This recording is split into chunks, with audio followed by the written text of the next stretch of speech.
Hey everyone, welcome to a new episode of the Red Devils Corner Kick podcast, a fan podcast dedicated to Manchester United Football Club. As always, like, subscribe, follow, whether you're listening through Apple Podcasts, Spotify, or YouTube, and as well as you can follow on social media, Instagram, TikTok, or X. I hope everyone enjoyed the remainder of their weekend. I hope everyone's excited for this week as the Premier League is back.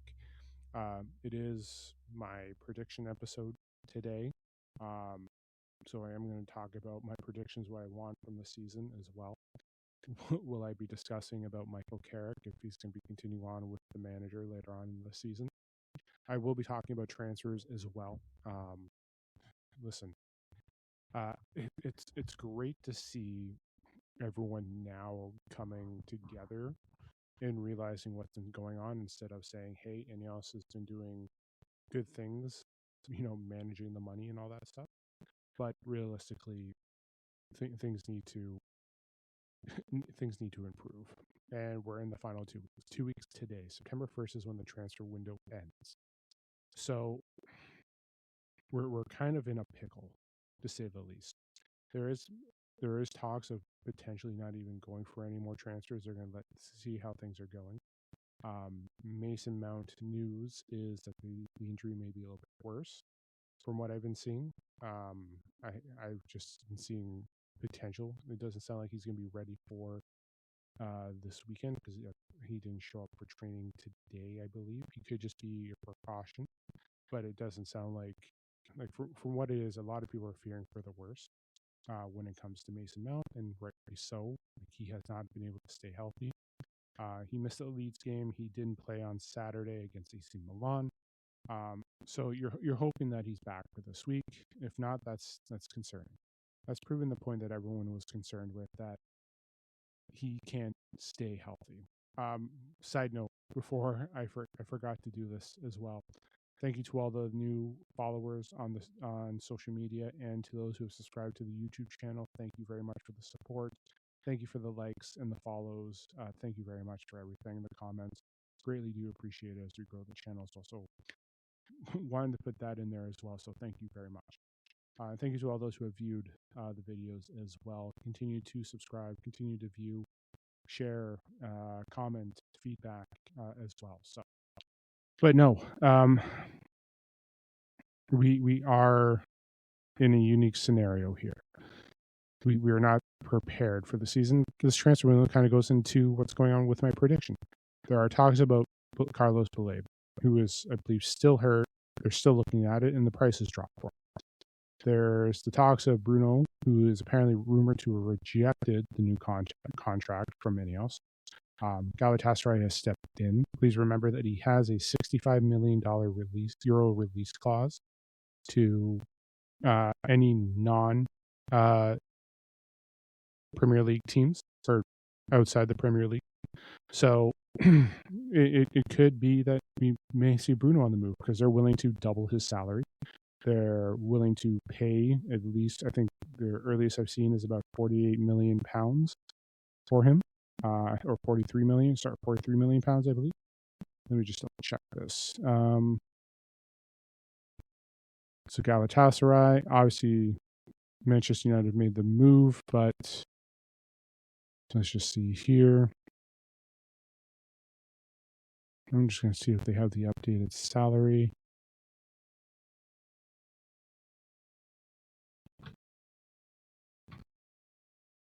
Let me just go back to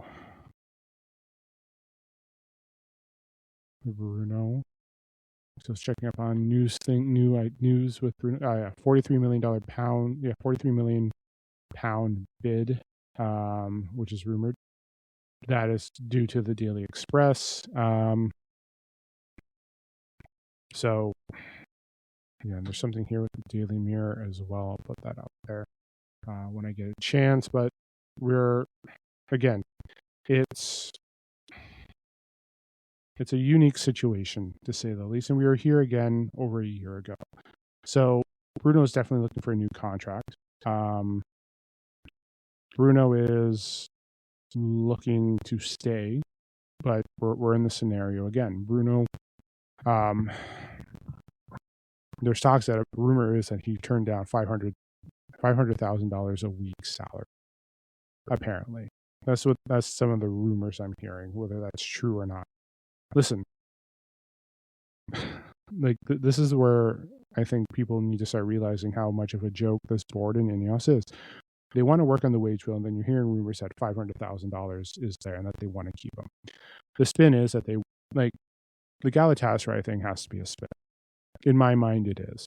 So the Galatasaray has been in the news. There's been talks of them going for Marcus Rashford. There's talks of other players going there and them trying to boost their team. But realistically, I think it's just a spin. I think it's just a spin for Ineos and them to say, hey, we kept Bruno and this is what we signed for. This is the concern. And for the news of them not looking at potential transfers is concerning. Lewis Hall is potentially off the market. Baleba is hurt and gone down to 60 to 65 million pounds. But it's concerning. Michael Carrick has spoken up saying that we need more. There's talks that he wants to. There's rumors of him not too happy with certain things. Simon Stone, basically, what was it? Actually, where's my? Here we go. I'm on Instagram here. Yeah, Ollie Watkins is apparently going somewhere else. There's talks of him going there. No, where was it here? I'll see if I can find it as we're chatting along. But no, it does scare me. It does. It scares me because it doesn't sound like they have anything working in their ways. It sounds like they're, I don't want to say giving up, but they are putting up here's one thing here. Juventus are stepping up for Josh Zirkzee. That's one thing I don't want to lose. Let me just see here. Ted Lasso thing here I just saw. New episode of Ted Lasso is tomorrow. Let's just see here. Okay, Saku Kone looks like he had a good season. Or Saku Kone looks like he got a goal and assist. Miles Louis Skelly is still on the board. That's over a week ago. Oh, I'm not liking. That's the one thing too, is you always got to sort through certain things. Okay, that's not working out. Go to X, as I always do. But no, I saw something today. It was just concerning. So, but hold on here. Michael Carrick. No, I saw a rumor here that apparently Carrick did lose it. Apparently. And then here we go. Here's the one thing. This is from Laurie Whitwell. This is reported earlier today. Manchester United transfer business has slowed down because of after Santos and Tielemans. United decided to take a stock and assess options. While seeing how the team progressed through preseason, again, when I've always said about preseason is just to assess everything, get everyone. Like when I say about preseason, it's about getting fit and looking at the squad. They're still there. Left back is the main focus, with midfield another option to address. The prospect of a player who can cover both positions holds a significant appeal. They're looking at players like Camavinga, and they're going to look at Miles Louis Skelly, which is, in my opinion, a joke.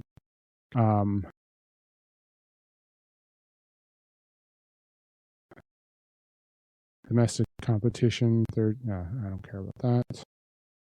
We still need a striker. Like there's so many concerns here. But no, yeah, I'm trying to find. I really want to try and find it. Like there's just so many things here. Hold on. Let's see.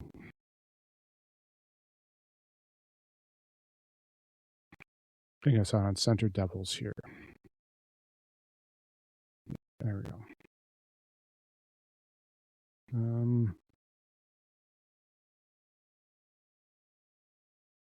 Let's just see here. There we go. This is at Simon Stone. This came out today. This is the one thing I was going to talk about. And this is where everyone saw after last game. Simon Stone said it's clear that Manchester United need competition for Luke Shaw at left back and also reinforcements in the midfield. Carrick did a superb job last season by qualifying for Champions League, and now Manchester United's hierarchy need to help him. Yeah, we didn't need Simon Stone to tell us that. And then I saw something today, and I reposted it on my Twitter account, or X, either way. Yes, this is from Jamie O'Hare. Manchester United are miles off. They got the same back four. Yeah, that's the one thing too. Let's remind ourselves that we have the same starting back four that we did when Ten Hag was here. That's potential. Yeah, it's great how Ineos said if you're not competing within 2 years, or you're not doing your thing or whatever, so on and so forth, you're gone. So, yeah, they're doing a fantastic job. Just brilliant what they're doing. Just brilliant. So, but no, yeah, don't forget to like, subscribe. Don't forget to follow on Twitter as well. Thank you to those who have liked. And I'm still find it hilarious. The staff members of the back room really wanted to get one over on Ruben Amorim, but lost. So, but no. Yeah, there's a lot of things going on with the transfer. So it's not easy, to say the least. But it is a little, how do I say, annoying that things aren't organizing well. So, but that being said, there's a couple things. Yeah.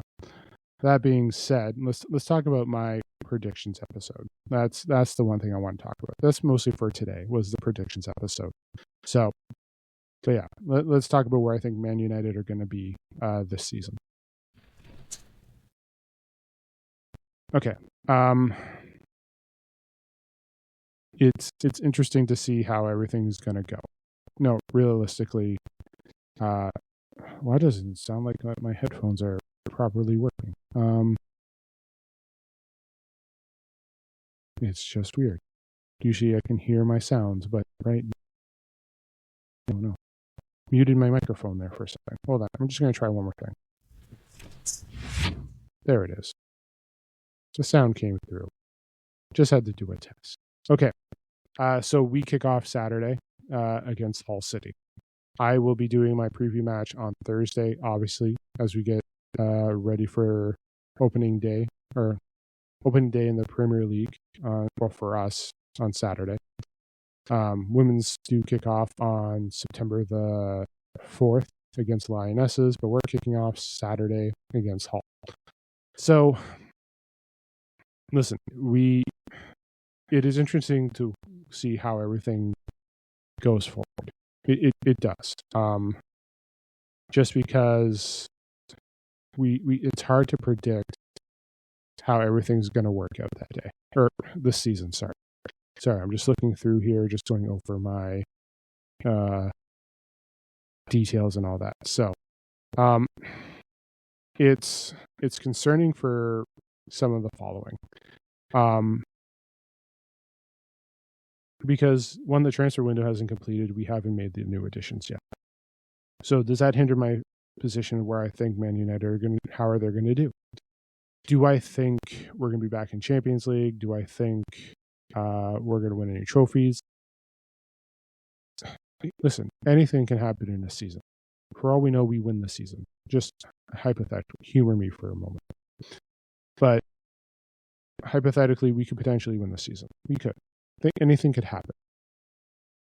Do we have clubs to be concerned with as we're facing them? Yes, we do have concerns.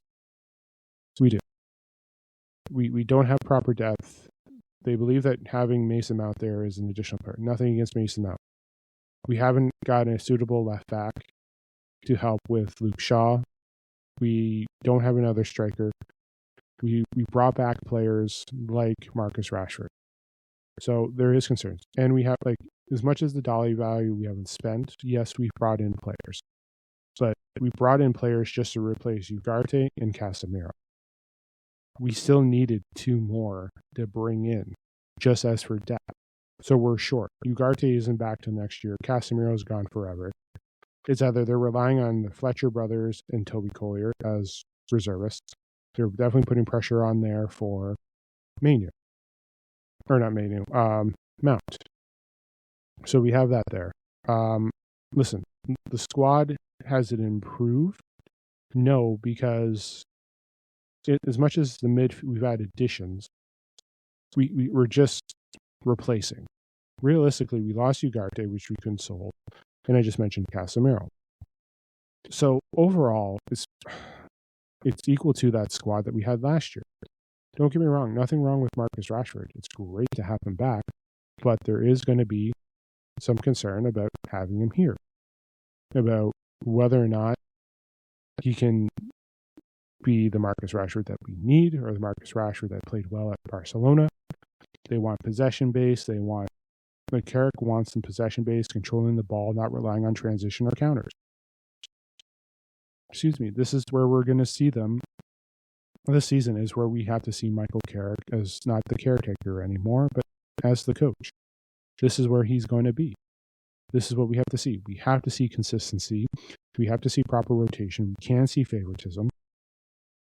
We're going to need to be able to control the ball. Like, and I would like Carrick to finish the season. Yes, he may not have been my choice. Yes, in February, when I did my episode, I predicted him to be the manager after him being a month. Not because I liked it, because I knew the shit that Ineos was going to spin. And Ineos may not spend in the final 2 weeks because they're going to treat Marcus Rashford as a new signing and keeping Bruno as an improvement. And we don't have a replacement for Bruno in case he goes down. Yes, Xerxes can potentially do some of it, but it's really hard to say how it goes. And again, we didn't bring any additions for the striker. So we have concerns about depth. Like, starting September 4th, we're going to have 3 games in that week. That's going to be our first test. We have Everton that weekend. We're playing either the Tuesday or the Wednesday in Champions League, and we're playing Man City in the Derby on the Sunday. So you tell me, how is it all going to work? Like, fitness-wise. We can struggle. We can struggle, and we can potentially lose more. Like, I am concerned going into this weekend. I am. 1, because the fitness isn't there yet. 2, we have more pressure on ourselves than Hull. Hull does. It's nothing against Hull City, but we have more pressure on us than Hull does. Hull, and we're on the road for our opening match. We're not fully fit. We have players missing. We're like what is it? The guy who wants to cut his hair is basically bragging about how we have 3 easy matches, which is never a good sign. Like, again, I don't think of any game that is easy. Man United don't play well against down teams. It's the truth. We struggled. So going to this match this week, and I should be sharing more of it. I'll be sharing some of this on Thursday when I do my preview. But, like, we could struggle. We could, and there are plenty of teams there that we're going to struggle against. Again, like our season, we have teams to compete with that are going to be getting better. Spurs and Chelsea have slightly improved. We're nowhere near City or Arsenal for the top. We have Villa, Brentford. I mentioned Chelsea. I mentioned Spurs. Bournemouth is there. Newcastle, though they've sold, they've made some additions. Who else is there? Forest, we would see there too as well, like Liverpool. So we have our work cut out for Crystal Palace. The one thing that's working out for us is, actually, no, because we're in the same boat as most. Like us, Liverpool, So let me just get the table here. So, yeah, so us, Liverpool, let me just get the 2025/2026 Premier League table. Let's just get that table up from last year.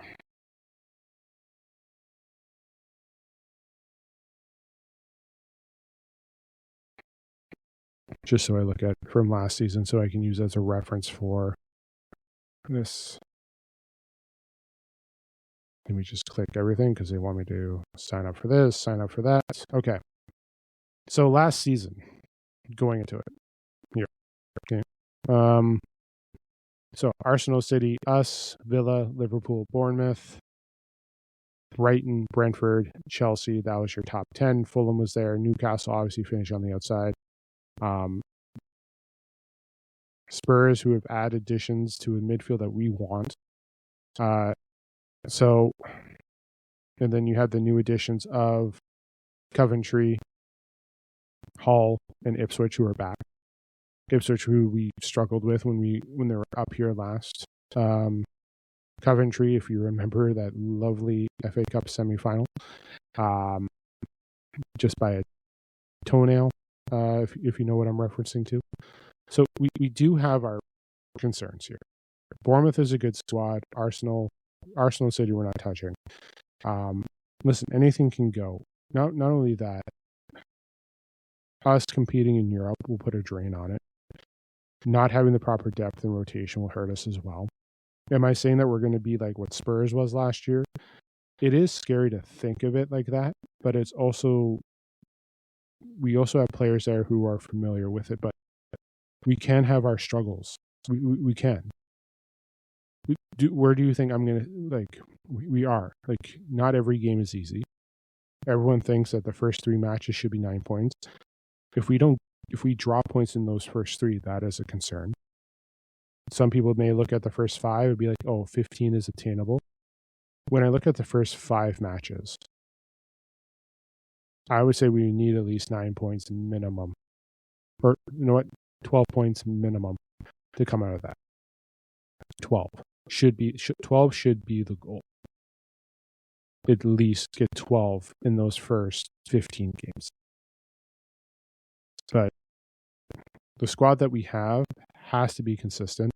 They can't be down tools. We have to be able to do what the manager tells us. We can't rely on counters, but we don't have the players for the possession. I'm concerned with how the midfield is going to look and how the rotation is going to be. Again, preseason is a judge, but it's not the best judge. So we have to look to see how we're going to see with Santos, Tielemans, Mainu. That's our 3. Like, and I mentioned this a couple episodes ago. Luke Shaw, Mason Mount, let's say Tielemans, Sesko is still injured, and let's go with Martinez. De Ligt is still injured, and for example, Harry Maguire. Those are 7 players I just named. They can potentially that can be instrumental to us. Like Licha, I'm happy is back. He'll be one of our starting center backs. Aiden Heaven should be starting. I would like to. That's like Aiden Heaven is a development I would love to see this season. I'd love to see Sesko take the next step. Hopefully, he's healed up, ready to go. Xerxes, it's hard to predict where he's going to be, but I would like him to be a backup to Bruno if he can do that, fill in that 10 role. Mason Mount can't be trusted because of the mid. So trying to figure out the rotation of the mid is there, and it's concerning. And nothing against the Fletcher brothers or Toby Collier. I know they can play. They're young, but they still need to develop. So right now, it's hard to predict on how things are going to look opening day, and even as the season goes on, because we are an injury from a concern for midfield, which we already are, Mount. We could be multiple injuries for center, our back with Luke Shaw, as well as Licha, who has been there. The Lid's not fully healthy back. We're not expecting him until at least the end of September. You only have Delo and Mazraoui as our left and right back. Euro can potentially play there. Potentially. I'm assuming as a last resort. They're looking to sell Harry Amos. So squad-wise and everything, we're in trouble, I think, this season. Depth-wise. We are. Because I mentioned 7 players who have had injury concerns and could potentially be dropped out. And if we lose Bruno, you're losing an important piece to get that there. The attack, it is hard to predict because, again, Sesko is our only striker. So I would like to know how they're going to look at our attack and how it's going to be organized, who our center forward is going to be when Sesko isn't there. Is it going to be a rotation of Cunha, Rashford, and Mbeumo, which he's done? Diallo out on the wing. You have Dorgu, who's definitely in there for the wing. Like, you have concerns. So, realistically, are they going to repeat what they did last year? I hope Mbeumo continues on what he did in the preseason. I hope Cunha takes the next step up. I hope Rashford shows up as Rashford for like we need to see him. There's so much. Again, like, there's just a lot of concerns. Listen, Lemens I'm not concerned with. Darlow as the backup, I'm okay with. But again, the left and right back situation, we don't have the depth for it, especially if we're going into this season, especially if we're playing Champions League. So, in my opinion, what do I believe? I believe we can win a trophy this season. Just hear me out. Potentially a domestic trophy. But there is the risk of the squad missing Europe. There is. I feel like there is a risk. I am going to be nice enough to say United will finish 6th this season, which would be a downgrade. And I'm very questionable about that 6th. I know last year I said we'd finish top 6, and I mentioned the teams that would be catching up with us. Again, we still have Liverpool, City, Villa, and Arsenal, who finished in the top 5 with us. Spurs and Chelsea have gotten better. They should be stepping up. I know I mentioned Newcastle with their sales, but Spurs have made additions to improve. Chelsea have made some decent decisions, and they have spent to get them more as well. We haven't done enough to take our next step. We've just done enough to help us replace what we lost last year, which is Ugarte and Casemiro in the middle. We still haven't gotten depth. We're still missing 2 midfielders. We're still missing a left back. We're still missing strikers. Selling Harry Amos would hurt us and hurt the depth. We need him to stay, and hopefully they find a left back. Finding a person who does 2 positions does nothing. It doesn't. Because if that person gets hurt, we're still in the same spot. And again, if we're losing other players in those positions, we're going to get screwed. I would love to see Michael Carrick succeed this season. That is what I'd like to see. I want to see wins, consistency, fitness, like rotation. I want to see him be able to do everything. I don't want to see him playing favorites. Listen, the attack, our wings, great. We have the depth. We don't have a striker, which is concerning, which can hurt our attack. We don't have proper midfield to help. And again, injuries can hurt him. There is the risk of injuries. There's going to be a risk of fatigue with that. And I think the squad that they have can hurt that can hurt us in the Prem. Again, like I said, I believe we'll finish 6th, and I will leave it there. Do I believe we can win a trophy this year? If we are going to get one, it will probably be EFL, the Carlsberg Cup, or the Carlsberg Cup. You know who I'm referring to. Sorry for my mispronunciation. But I think there would be a struggle with the FA because it goes deep. If we want to go deep for Champions League, if we try to get into the Prem, or trying to stay competitive with the Prem, but realistically, there is no risk, I believe, that we should end up like what happened with Tottenham or the struggles with Newcastle.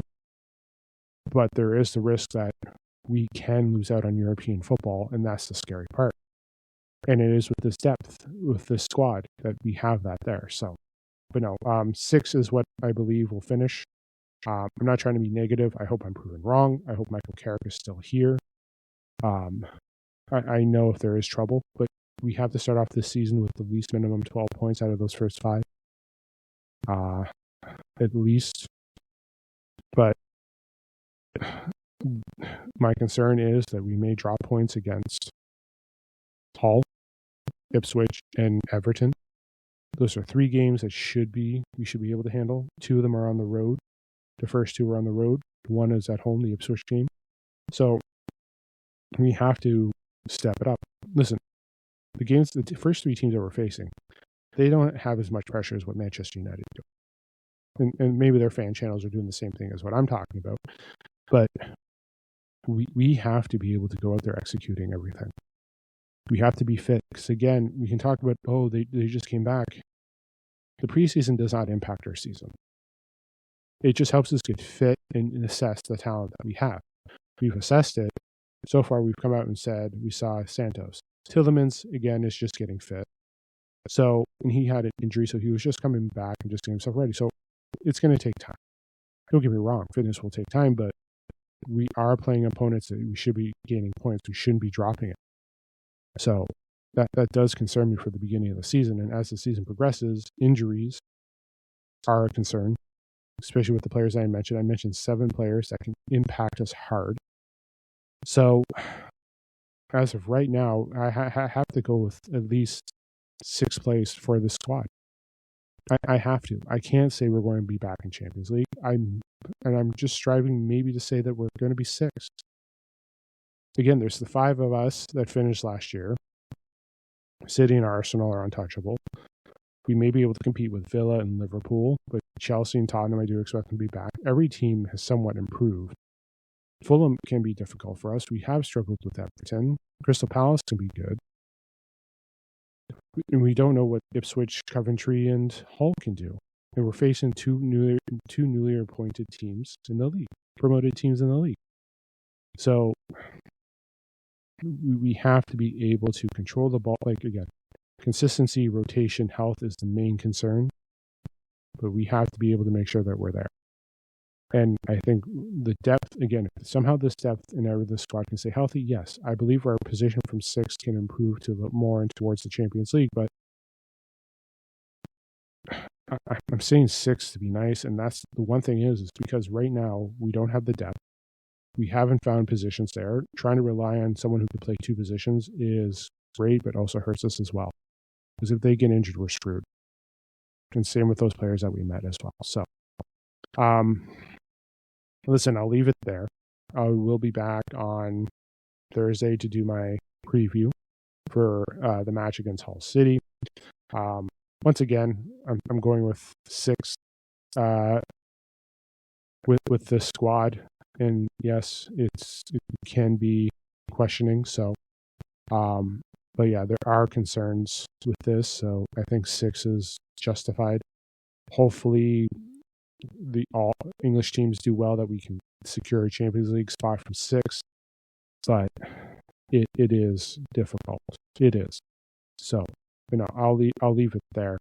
Thank you again to all those who have subscribed, followed, and supported the channel, and commented and done the likes on my videos, and downloads through Spotify. Thank you to those who follow on social media, Instagram, TikTok, or X.